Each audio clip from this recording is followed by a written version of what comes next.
read, your details are verified. We know it's not a clone card, it's an INEC issued card, and your fingerprint cannot be read. Once it is established that you are the owner of the card, and there is biometric authentication, there is physical authentication, and there are party agents, there are observers, so it's very easy to confirm that yes, this is the true owner of the card. Once that happens, an incident form is written that your fingerprints are not captured, but it's confirmed that you are the one, you are accredited to vote. I was shocked to see some governors on TV some days ago saying that INEC is saying that if your fingerprints are not authenticated, you will be prevented from voting. There is nothing like that. Okay, Prof, we've got just 15 more minutes, and I'd like to take 2 more questions. The gentleman right here in blue, where are those floor microphones? Let's utilize the time very well. Please bring those microphones quickly to the front. And then maybe 2 more questions. The lady with red. Okay, so we'll do 1 here, and then 1 at that end, and then maybe 1 more at the back. So the gentleman here. Sir, there's a mic behind you there. Yes. Good afternoon. Professor, I congratulate you. Could you tell us who you are, please, and okay. the organization you represent? My name is Jake Epele. I'm the Chief Executive Officer of the Albino Foundation.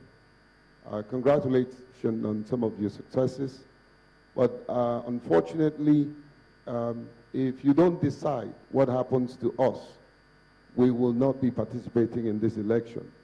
Number one, it takes just 10 minutes for me to get born in the sun. So I can't afford to stand in the sun just like every other person. And I'm speaking on behalf of albinos in Nigeria and other vulnerable groups. So is it possible for you to allow us to enjoy the same exemption like every other physically challenged person? Number two, I did meet with you, person to person, and I briefed you on the issues about our site. I can't even see your face from where I'm standing. So it is practically impossible for us to see the ballot papers. And you did promise about large print format of the ballot papers. That is not possible because of cost. We introduced your organization to magnifiers, and I got a firm promise that you're going to get those magnifiers. Are you going to get them? Are you going to exempt us so that we don't stand in the line and get burnt in the sun and be down with skin cancer? Thank you. Down here. I'll try and get as many in as possible. Just be patient. Okay, good morning or good afternoon, everyone. My name is Chioma Chuka, and I'm a social media strategist. My question, sir, comes from something you said earlier about sending a group of people or INEC staff to the polling centers the day before the elections. You talked about them going before to go and charge the card readers. In 2011, we had a problem with electoral materials getting to the places on time. Are you now saying you're going to send 2 sets of people? So 1 set to go the night before with the things to charge them, and who brings the electoral materials on the day? Because you've talked about cost and things like that. So how do you plan to work around that? Okay. I want to do people, yeah, okay. Let's start with the gentleman here, the tie, yes. Thank you. And then, good afternoon. Yeah, okay. Good afternoon, my name is Anthony Kila. I'm the Center Director for SIAPS in Lagos. Just a couple of things, I'll try to be very brief.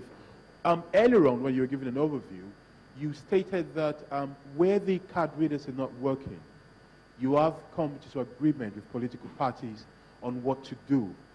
I would like to know specifically what that agreement is.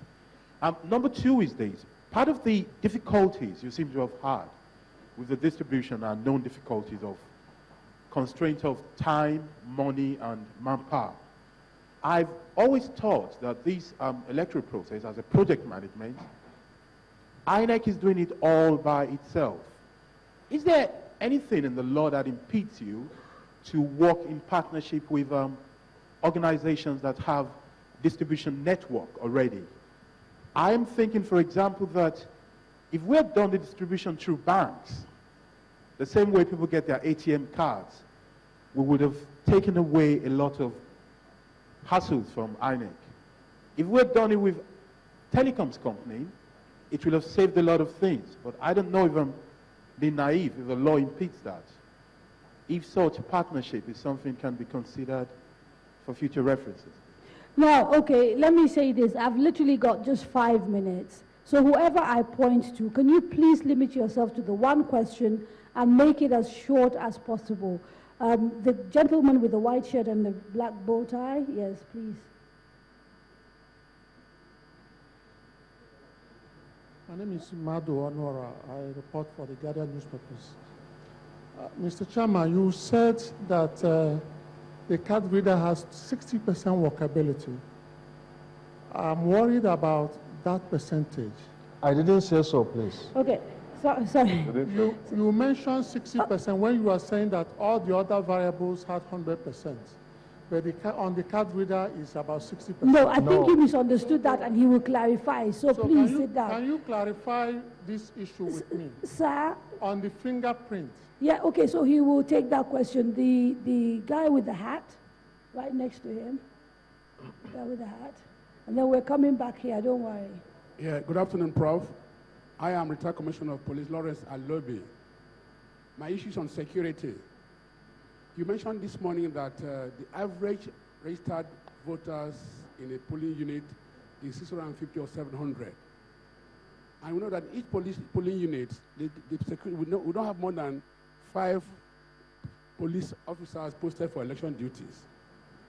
And we also know that in Nigeria, some unscrupulous politicians usually mobilize dogs to polling unit to invade, attack, and seize the electoral material like ballot papers, ballot boxes, and so forth. Now, have you addressed the security implication of that issue of asking people to stay and protect their vote after voting? Can 5 policemen be able to control and manage 607 persons, knowing too well that our elections in this country are characterized with violence and so forth? So I don't know how can you guarantee security if that is allowed, if people are allowed to stay, all voters are allowed to stay in the polling stations after voting. Thank you, sir. And the final question right up here.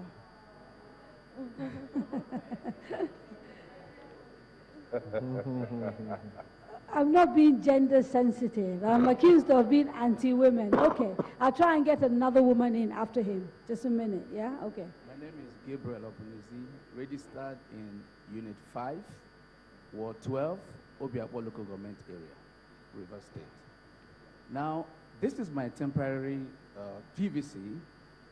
On the first week of collection, I did go to Port Harcourt to collect this card. But for some pressure of a lot of people turning out, I couldn't succeed, so I came back the next week. And on that first day, I cited my card, just the same way I saw my picture or my name on the display on the board. On the second week, they told me that my card was not in sight. And I've had to make about 4 expensive trips to Rivers State, Port Harcourt. Up till now, Mr. Chairman, I do not have a PVC, but I have a TVC. Okay, so we've got to stop there. Prof, you have to answer these questions in 2 minutes. Very quickly. I've been told. So you have to run through them as quickly as you can. 2 minutes. Thank you very much.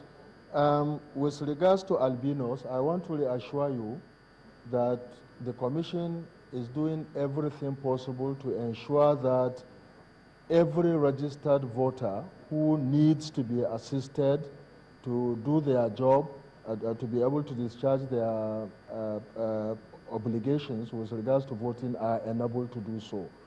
So I want to reassure you that we already have in our guidelines, any person who has visual impairment is allowed to have can be assisted.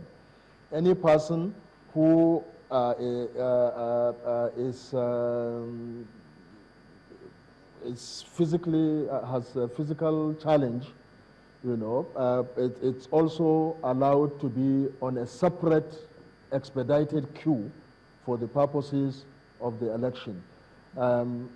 You have written to us, and we've already taken this on board, and we've informed our field officers that albinos that come should be regarded as part of those that should be on the expedited queue, and that is not every one of them that has that serious visual impairment.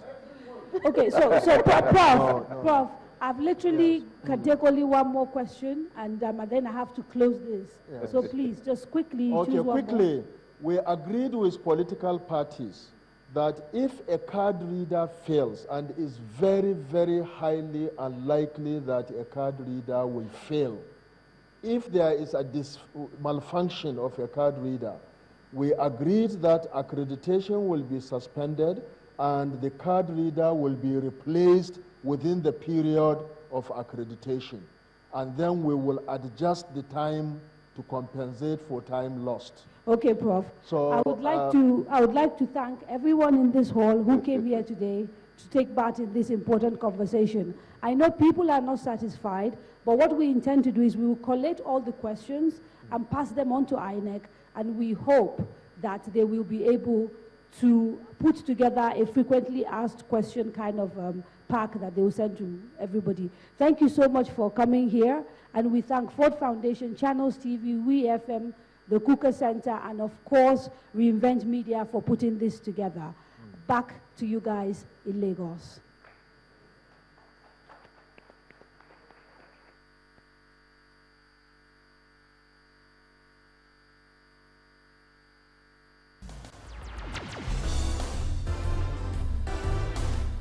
This has been a live Channels Television event.